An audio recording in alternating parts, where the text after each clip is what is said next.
Estamos aguardando a doutora Luciane para iniciar a nossa live. Opa, boa noite. Olá, tudo bom? Boa noite. Tudo bom? O pessoal devagarinho, acho que tá chegando, né? Tá na Sim, live. A gente vamos aguardar um Vamos lá, pouquinho aí. ajustada a câmera aqui. Tudo Isso, bem contigo, Fabiano? tudo tranquilo contigo aí, tudo tranquilo aí, apesar da pandemia, né? Mas tranquilo aí. Sim, Então, o pessoal tá entrando aí. Vai aguardar um pouquinho mais aí, nós... sim. Vou ajustar aqui um pouquinho o som.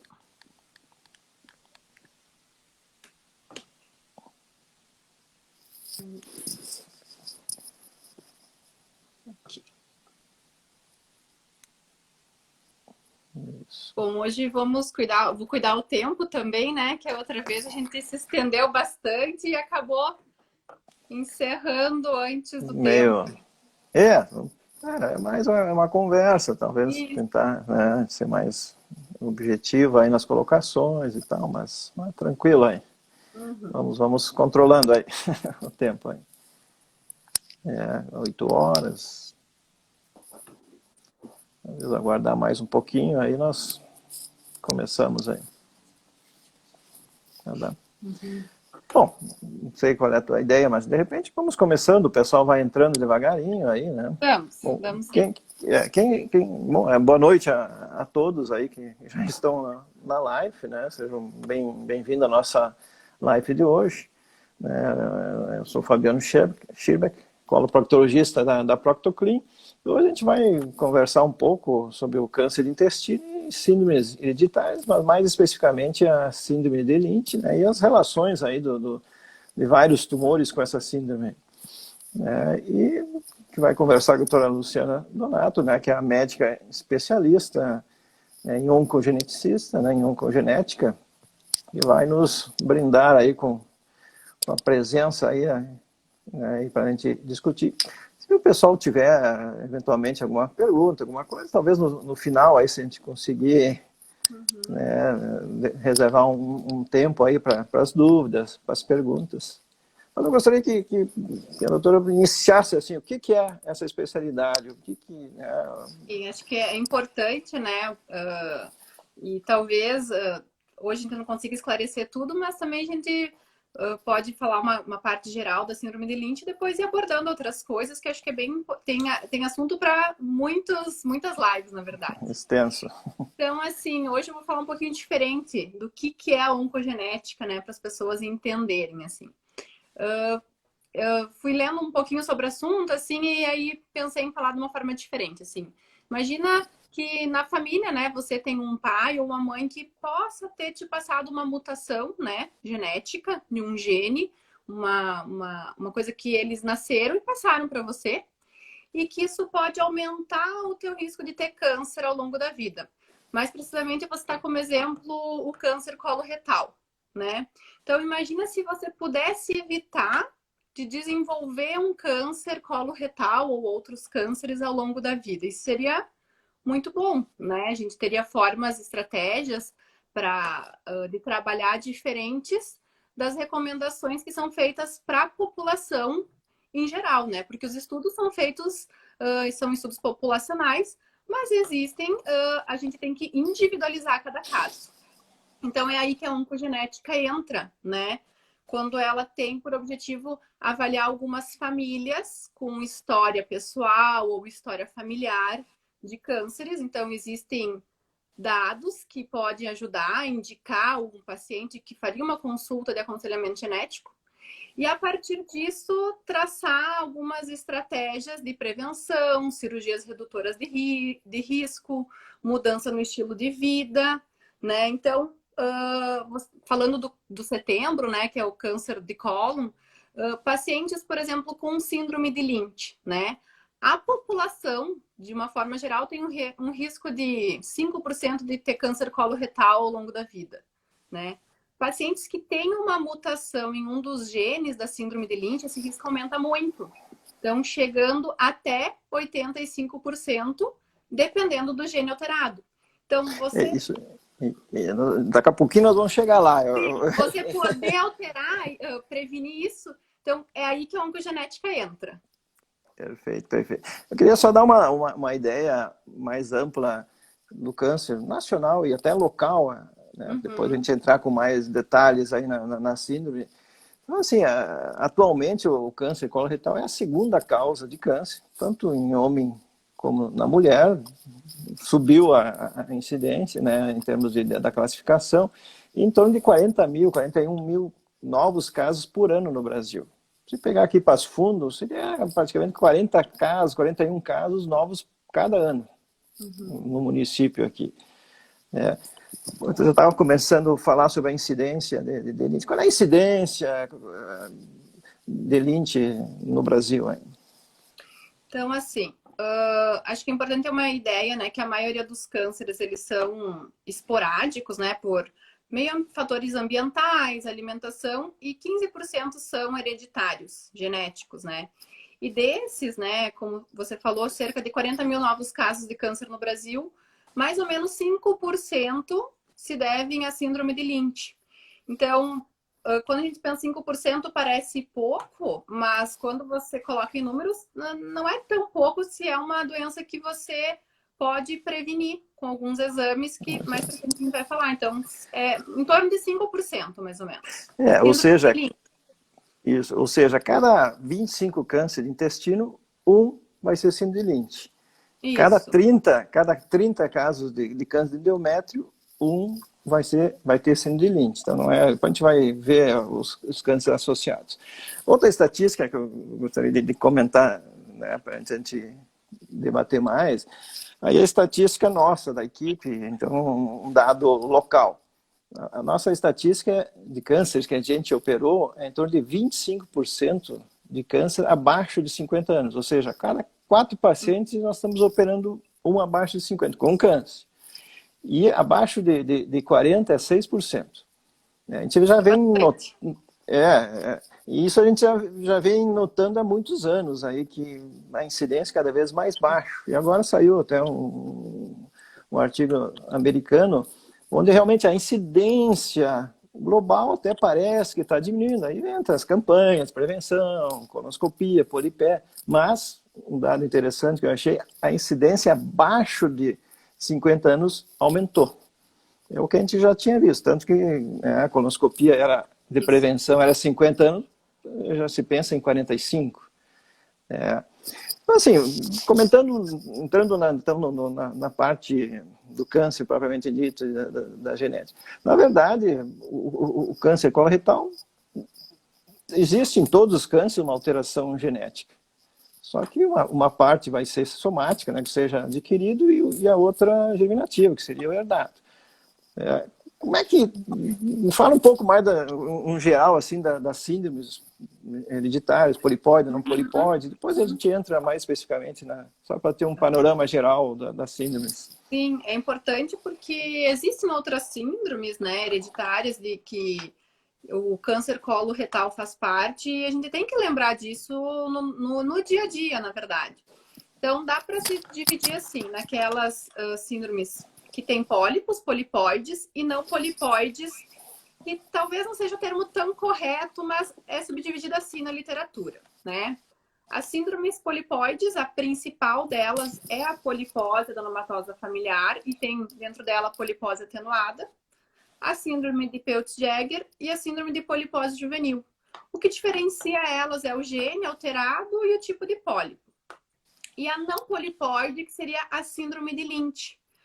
Porém, por que eu digo que às vezes ela não dá para ser chamada de não polipóide? Porque pode, na síndrome de Lynch, ser encontrado alguns pólipos, né? Poucos pólipos, mas pode ter um pólipo, 2, 3.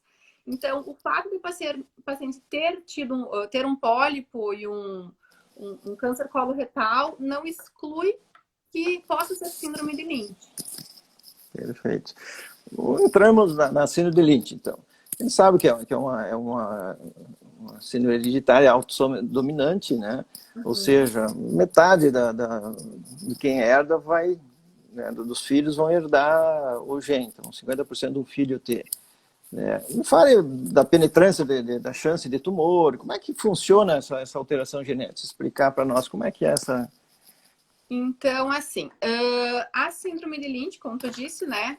Uma vez que um dos pais tem, o 50% de cada filho herdar essa mutação, né?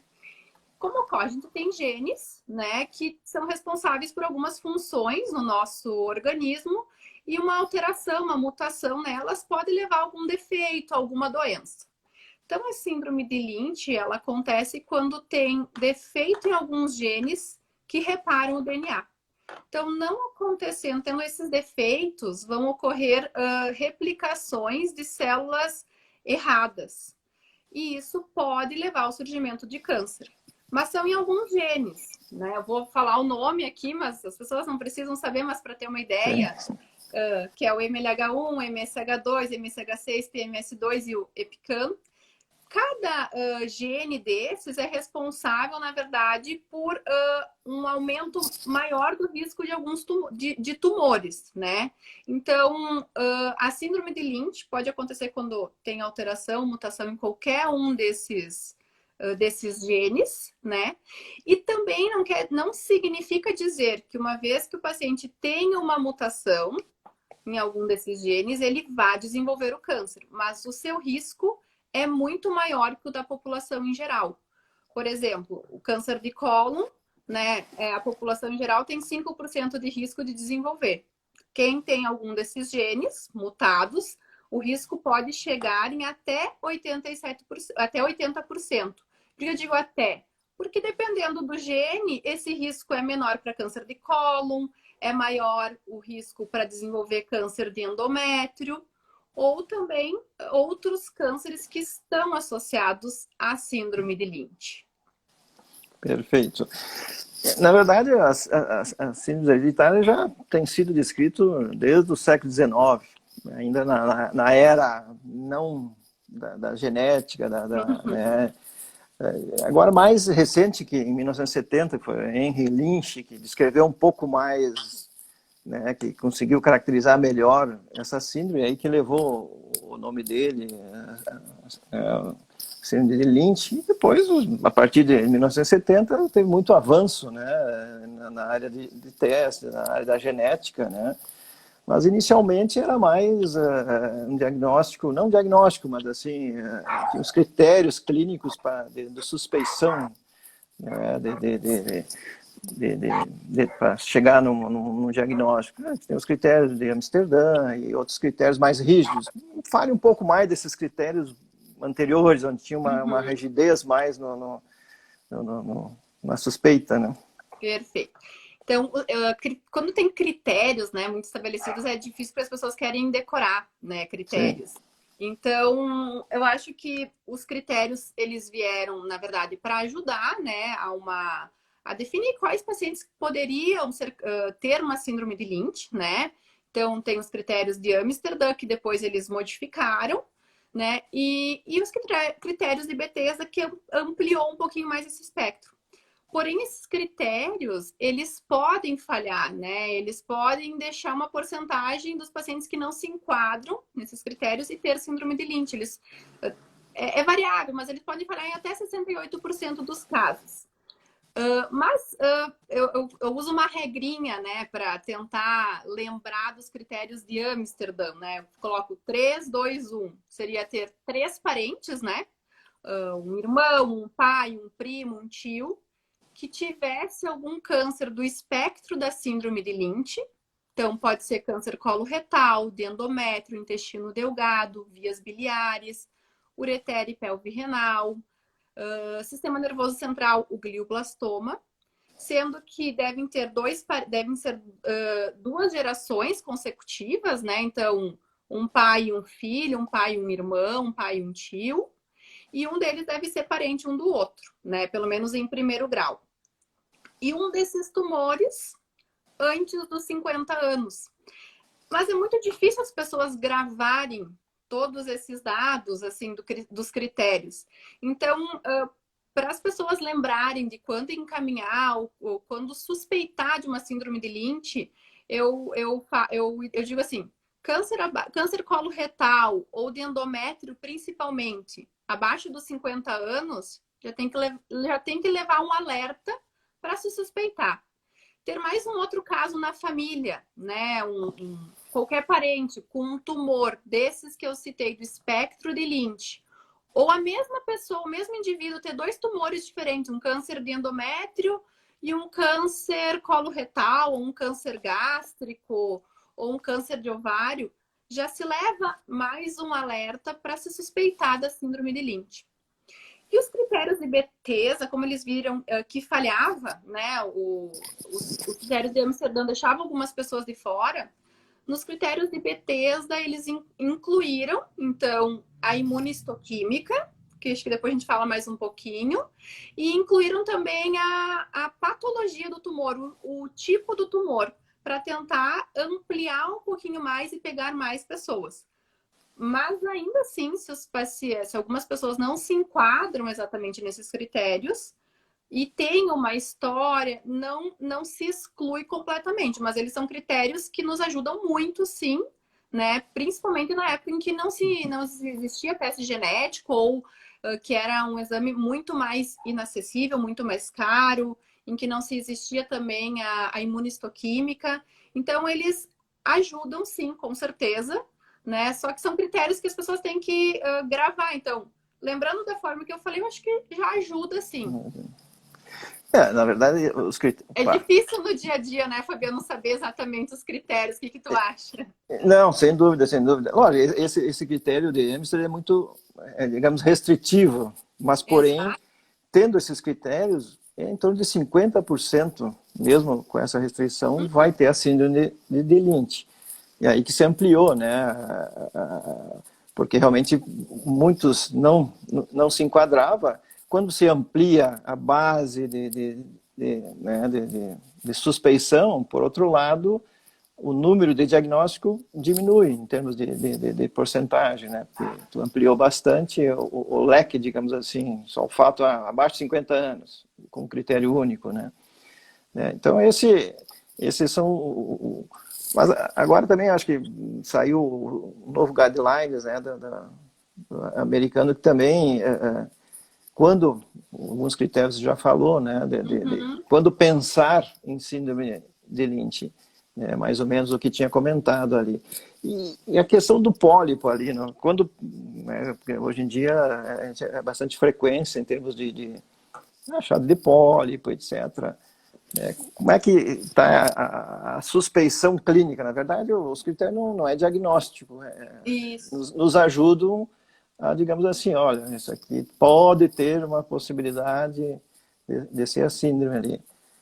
Em relação ao número de pólipos, como é que está o critério para suspeitar da síndrome de Lynch? Então, na verdade, assim, claro, aquele paciente que você fizer uma colonoscopia e tiver muitos pólipos, é muito difícil, né? Tiver 30, 40 pólipos, ou como eu falei numa live anterior, que sempre tem que lembrar que é o somatório de todos os pólipos que já fez em todos os exames de colonoscopia. Se o paciente tem 15, 20, 30, 40 ou mais, o mais provável é que seja uma polipose adenomatosa familiar, uma polipose atenuada. Mas se o paciente com síndrome de Lynch tem um pólipo do tipo adenomatoso, tem um pólipo, 2 pólipos, 3 pólipos, ele não se exclui que seja síndrome de Lynch. E acho que uma coisa importante aqui também de falar, que eu falei um pouquinho da imunistoquímica, a imunistoquímica é um exame que hoje o custo não é alto, né? Um custo bem acessível e que é um exame que pode ser solicitado por todos os médicos por uma triagem, tá? Ele é um exame de triagem que ajuda bastante. Então, tem que pedir imunistoquímica, na verdade, pedir imunistoquímica para os genes de reparo.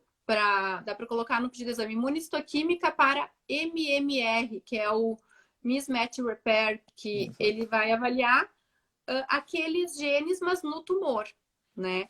Então, tendo uma deficiência, ausência de algum daqueles genes, já se aumenta a suspeição que possa ser síndrome de Lynch.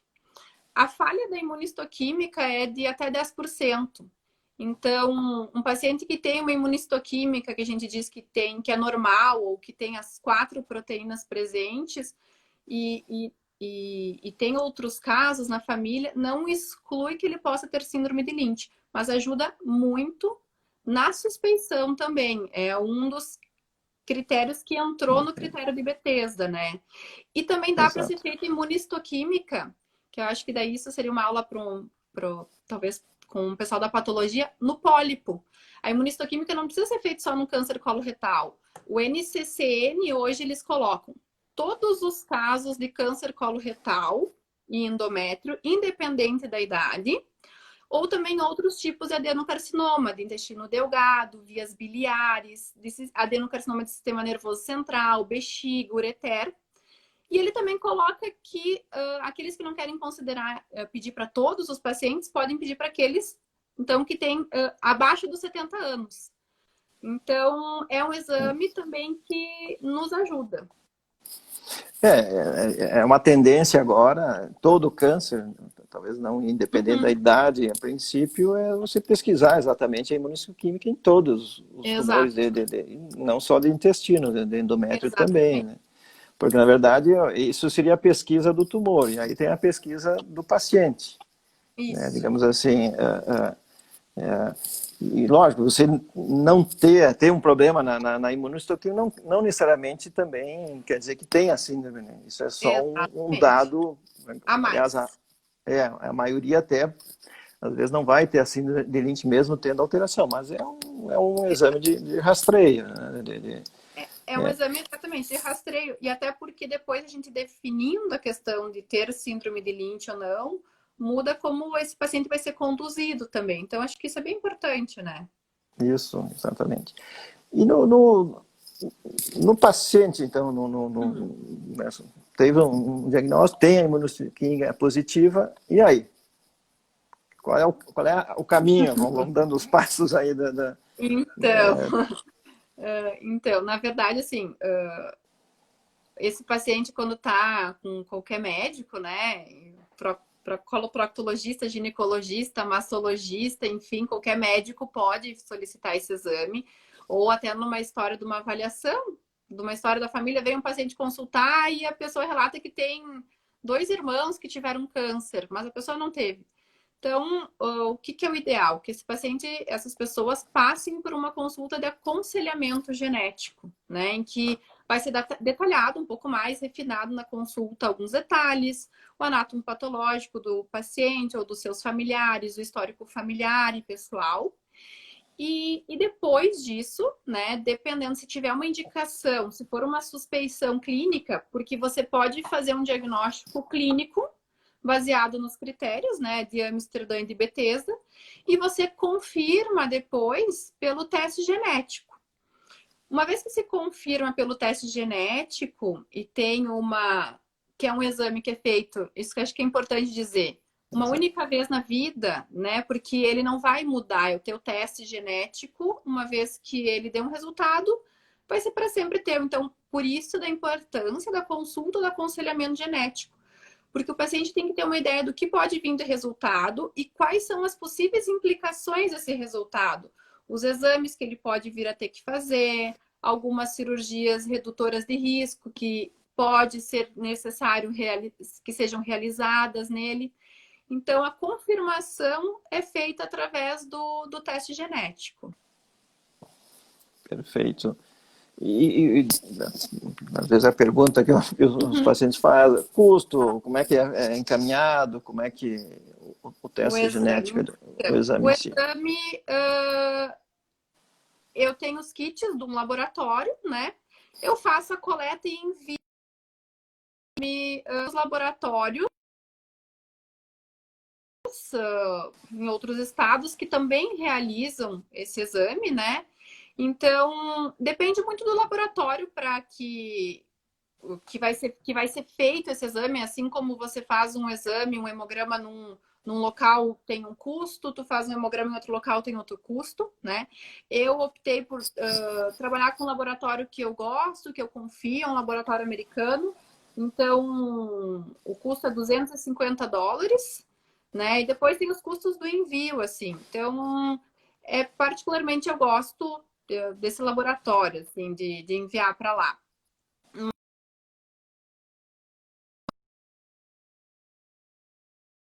Ainda na época de pandemia que estamos, é um custo alto para muitas pessoas, mas é um exame que eu sempre digo, é um exame que é feito uma única vez. Se você encaminha para um laboratório de confiança que tem uma qualidade boa e que não precisa ser repetido novamente. Perfeito. Então, assim, estamos evoluindo aí no caso. Pensamos nos critérios clínicos, né? Temos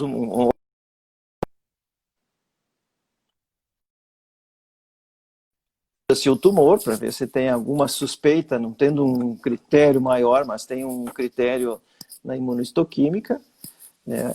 E, eventualmente, é o teste de sequenciamento genético, quando tiver uma suspeita maior.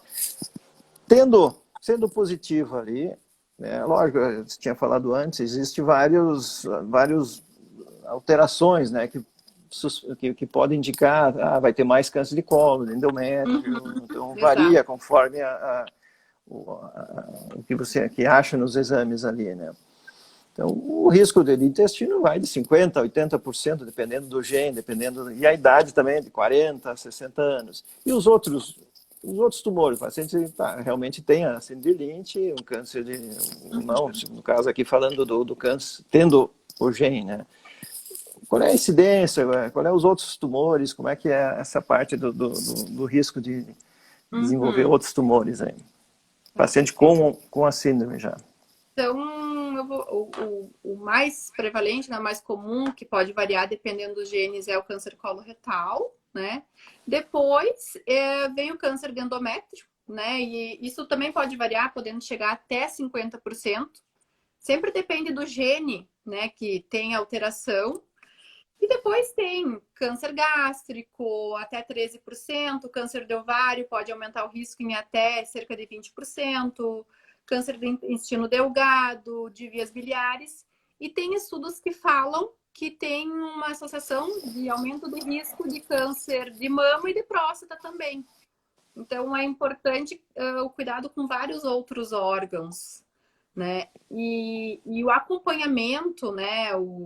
Como eu disse antes, um dos principais exames é a colonoscopia para dar esse segmento.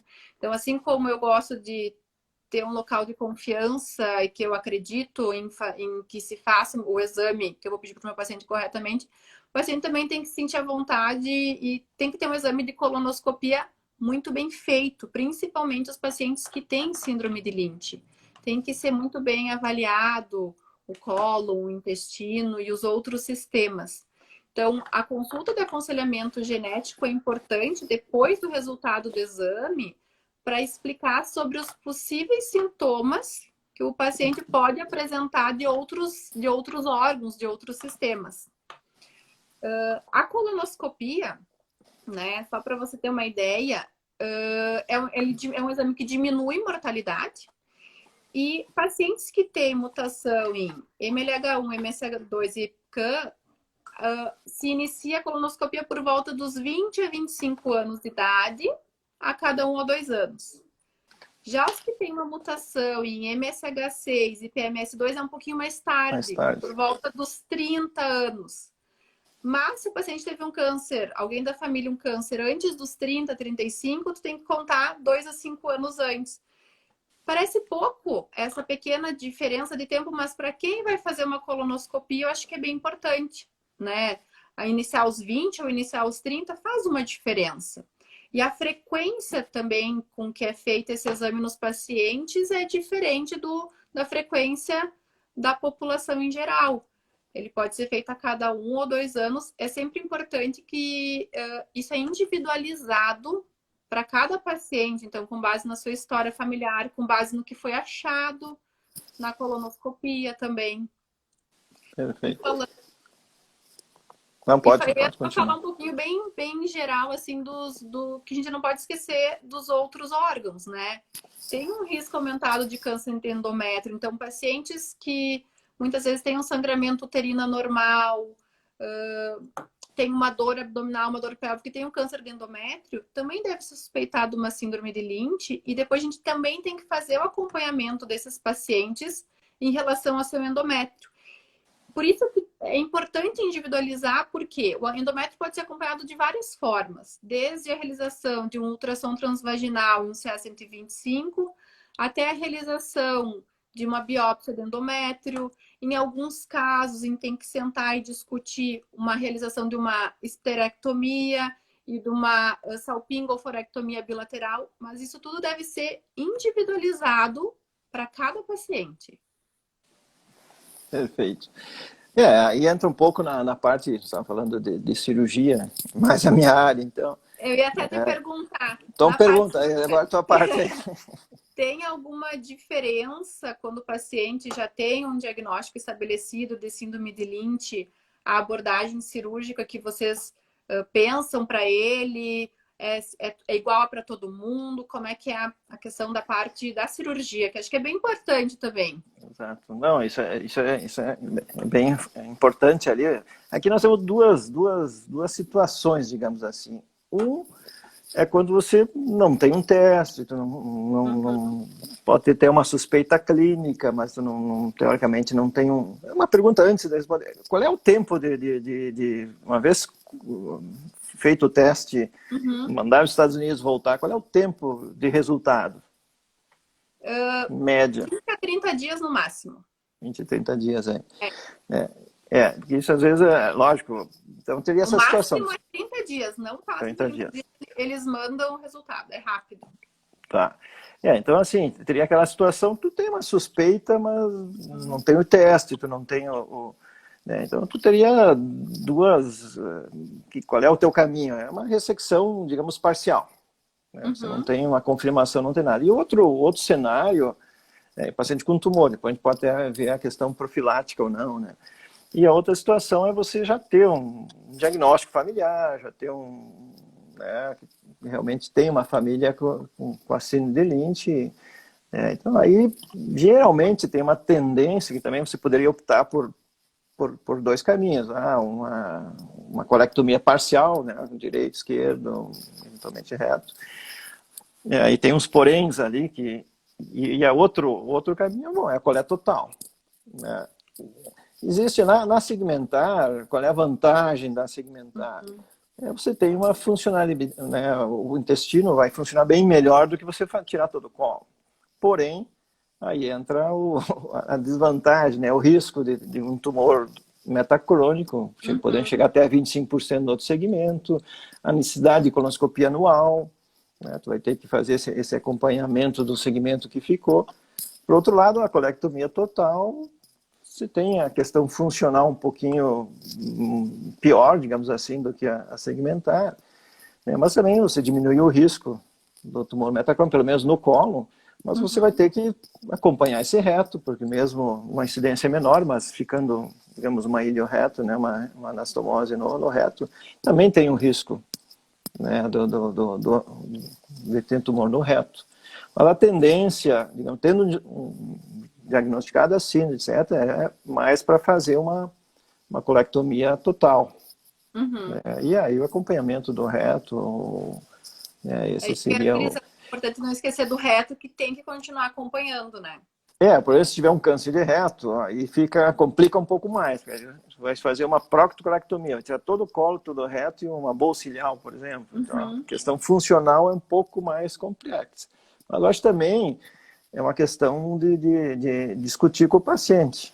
Né? O paciente acho que tem que participar. Também tem que fazer individualizado. Eu acho que tem que o paciente participar porque às vezes dessa decisão de secção total, parcial, né, eu acho que é importante, né, e o grau de acompanhamento, né, eventualmente pode ser que o paciente não queira tirar todo o colo, mas sabe que vai ter que acompanhar mais de perto o segmento, mas teoricamente, né, seria mais para ressecção mais ampliada. Sabendo da síndrome, aí entra nas mulheres, aí entra a questão do ovário, do útero, né? Tendo uma prole já definida é mais fácil, né? Que eventualmente você poderia já também retirar o ovário, tendo câncer de colo, tira o ovário, o útero, Não tendo a prole constituída, bom, aí tem que saber que você pode ter, por exemplo, no útero até 30%, 30 e poucos por cento de, se não tirando agora, desenvolver um tumor na sequência. O ovário também, 10, 12% mais.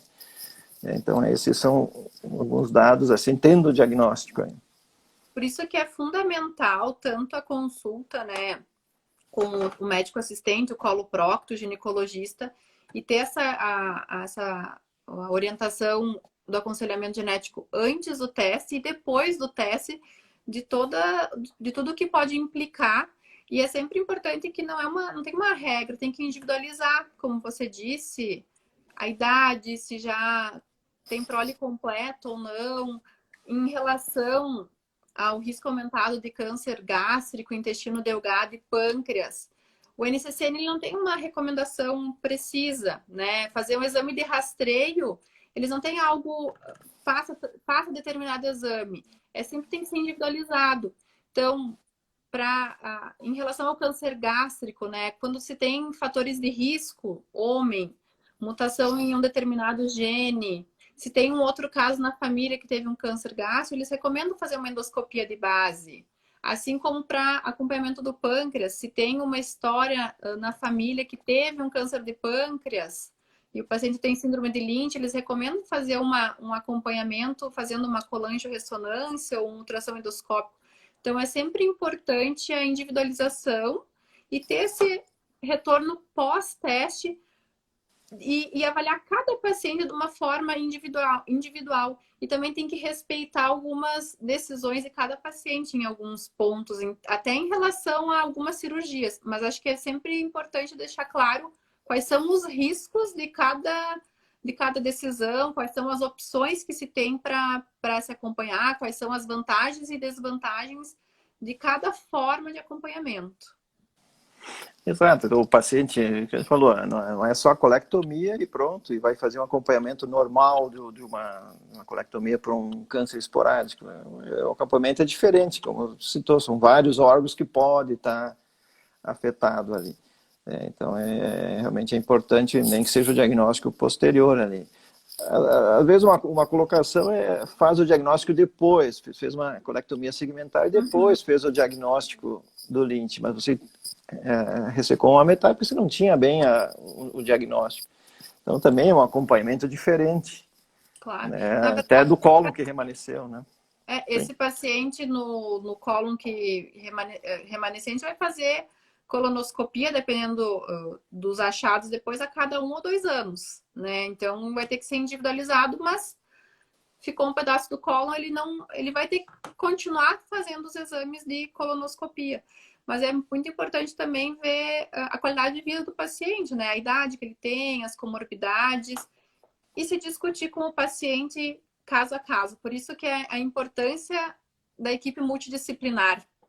Né? Cada profissional vai poder colocar alguns pontos mais atuais da sua área e junto com uma reunião, uma discussão em equipe, se chegar num denominador comum para cada paciente de uma forma individual. Acho que esse que é o ótimo e que você pode oferecer o que tem de melhor para aquele paciente, né? Exato. Outra situação seria, antes nós tínhamos comentado, não, o paciente está com câncer. E outro ok, você fez o teste num familiar e deu positivo. E agora? E a cirurgia profilática, onde entra nisso, né? Então, aí tem várias, na minha opinião, assim, lógico, em todos os exames, etc., mas alguns pontos aí tem que analisar. Qual é a aderência a esses programas? Uma coisa, né, tem a teoria, tal exame, mas qual é a aderência que o paciente tem? Exato. Qual é a chance do risco de câncer no intervalo de exames? Isso eles colocam, é uma frase curta que tem nos protocolos. Também tem que avaliar a aderência do paciente a cada método de rastreio, por isso que ele é individualizado. Então, aquele paciente que tu some do teu consultório, tu sabe que não vai, mas tem que expor isso para ele. Então, isso tem alguns protocolos, eles têm uma frase curtinha, que tem que avaliar se o paciente vai ser aderente também ou não ao aos exames de triagem, ao método de rastreio também. Porque senão, às vezes, não tem uma aderência. Bom, então é melhor você programar uma colectomia profilática, já que tem a incidência do câncer seria alta, né? Então, esse é um dos pontos. Né? Outro é o risco, qual é o fenotipo da família, né? De repente é mais agressivo.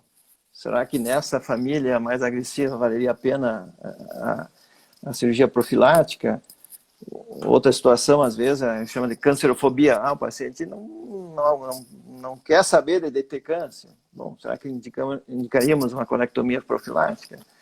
E aí pois não. Por isso que existem os critérios, a gente tem que sentar Exato. e discutir, mas a prática tu tem que individualizar com cada paciente. Exatamente. E muitas vezes, uma coisa que é muito importante também, que até eu não acabei... Esses pacientes com síndrome genética que têm alguma mutação em algum gene, o ideal, o melhor é também quando eles passam por uma consulta com uma equipe de psicologia também. Porque isso mexe muitas vezes com a cabeça de algumas pessoas. Algumas pessoas encaram numa boa, aderem aos exames, ao tratamento, mas para algumas pessoas isso é mais impactante. Então, ter um apoio de uma equipe de psicologia que lide com essa parte também é importante. Exato. Eu acho que na outra live vocês comentaram assim, de fazer um teste para todo mundo. O rastreio. Geral, e aí também a implicação do diagnóstico. Às vezes, até, acho que no ano passado, como eu visto lá, as empresas nos Estados Unidos exigindo o teste genético, e, não, isso aqui vai ter um câncer, eu não quero esse funcionário porque tem um teste. Então, tem umas implicações legais, só um teste mais geral, assim, né? Com certeza. Certo. O que mais aí que nós poderíamos... E uma coisa que eu queria só comentar aqui, do exame de imunistoquímica, vou falar bem sucintamente, que ele ajuda também o oncologista na determinação do tratamento, né? Dependendo do estágio do paciente. Então, aqueles pacientes que têm deficiência numa das proteínas do mismatch do MMR, principalmente os pacientes estágio 2, pode-se definir se esse paciente vai precisar de uma quimioterapia adjuvante ou não. Tem alguns estudos que falam que até ter a deficiência, ter a ausência dessas proteínas é um fator prognóstico bom, porque esses pacientes que têm esse câncer com essa deficiência teriam risco de ter menos metástases, mas eles respondem menos à quimioterapia. Então, a imunistoquímica também ajuda nessa determinação e também, hoje, nos pacientes de estágio 4, para a utilização de imunoterapia. Terapia, exato. Eu acho que é uma coisa que é bem interessante. Por isso, a imunistoquímica é um exame que deve ser pedido para diversos tipos de câncer hoje, o que era diferente do passado. E um teste que não é tão caro hoje em dia, né? Acho que é bem interessante como rastreio. Então, essa é mais uma vantagem dessa avaliação, dessa investigação. E outro, acho que também foi comentado até, mas eu tenho a mulher, eu tenho a síndrome. E os filhos, como é que eu posso prevenir? Como é que eu posso...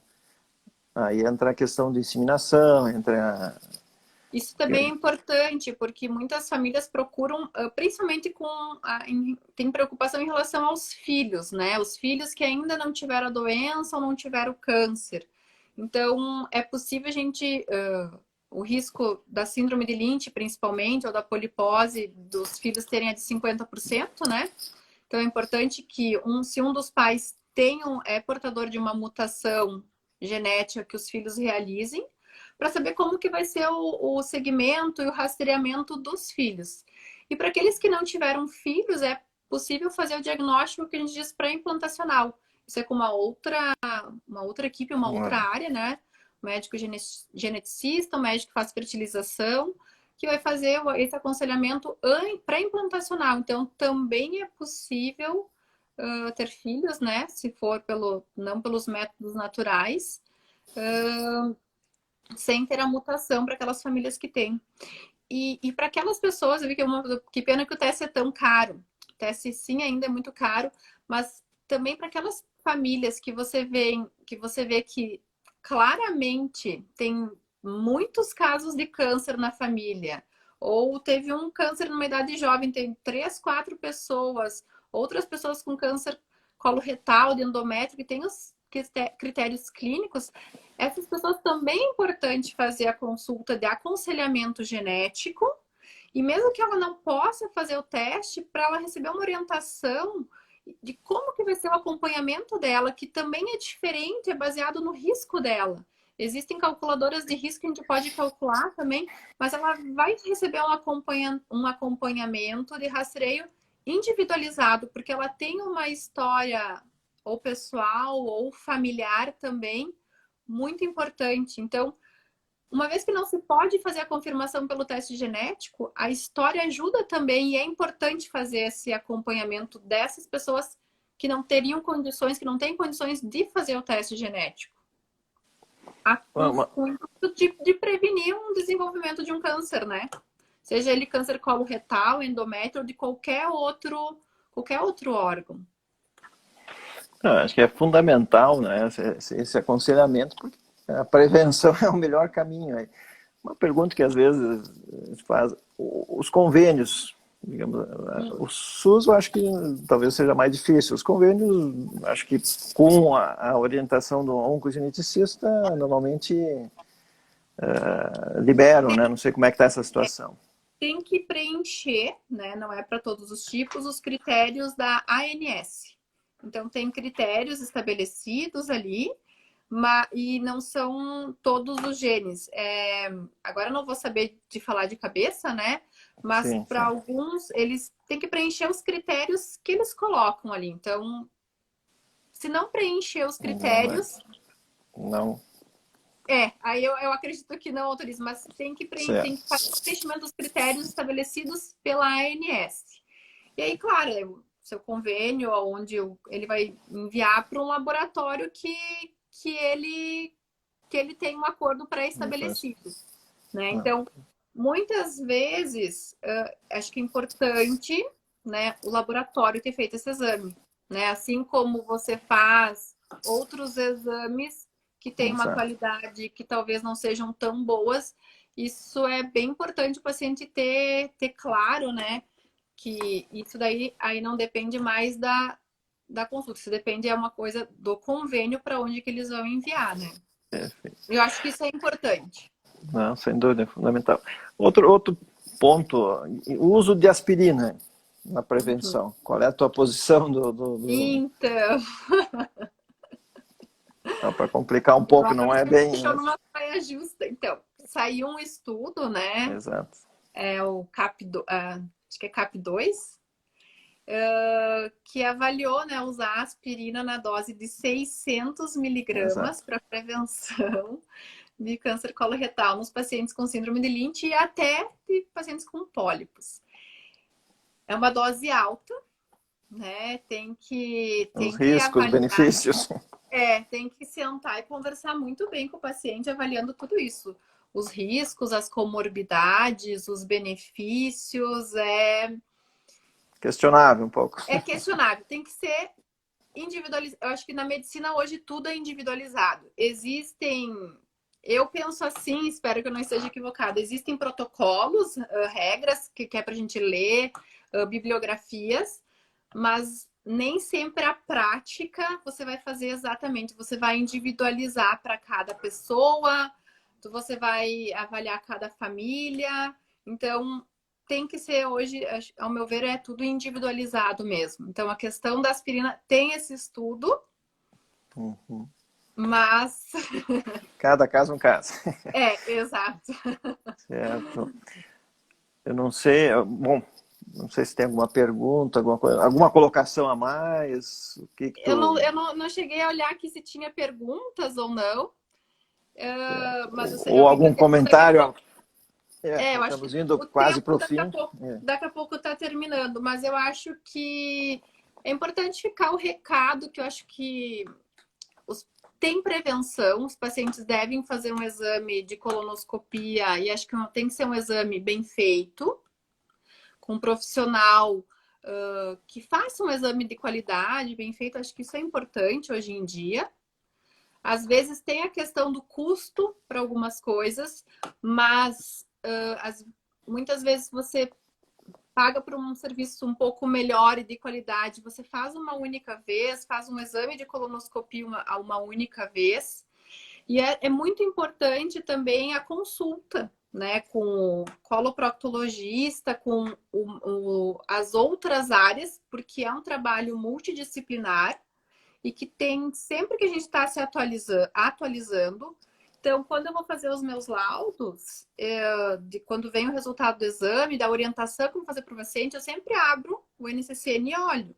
Então, teve para síndrome de Lynch uma última atualização em julho de 2020.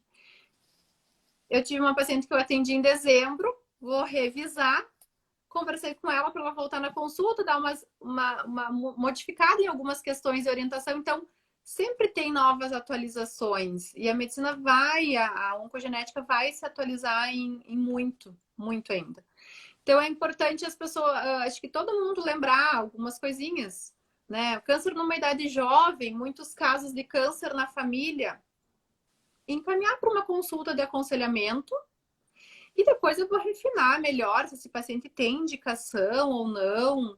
Se esse paciente não tem indicação, não tem por que fazer um teste, né? E ele tem que ter o acompanhamento com outras equipes também. É muito importante isso, é fundamental. E a questão de tratamento cirúrgico, acho que você pode me falar muito melhor do que eu. Acho que isso, ao longo dos anos, mudou muito, assim, também. Você não tem uma regra básica, você tem um leque de opções para oferecer para o paciente, mas tem que sentar e conversar com esse paciente sempre. Exato, como eu disse, cada caso é um caso, cada situação é individual, mas eu acho que hoje foi interessante a live, eu acho que até tem que pensar que existe essa síndrome, Uhum. tem que, até o pacientes, ou até os colegas, até de outras especialidades, que às vezes esquecem essa interação, né? Então acho que Uhum. foi interessante né, saber que tem essas síndromes e tem interação a vários tumores, né? Então acho que a mensagem acho que foi boa ali, né, no sentido de tentar esclarecer um pouco, né, sobre a síndrome de Lynch.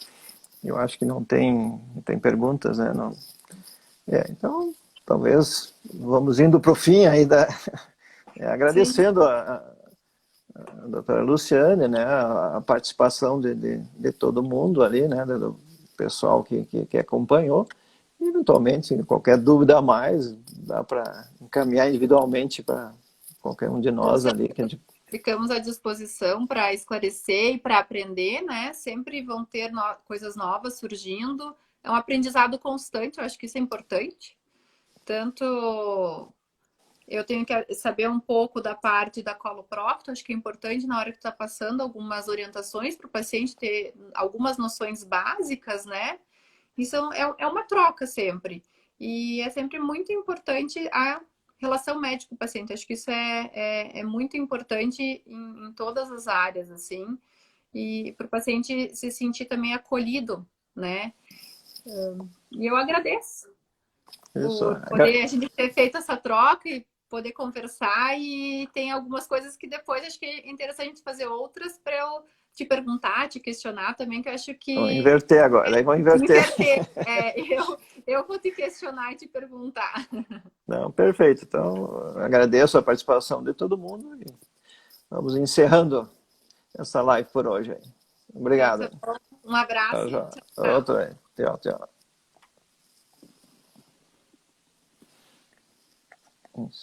Tem que salvar aqui. Como é que é o negócio aqui?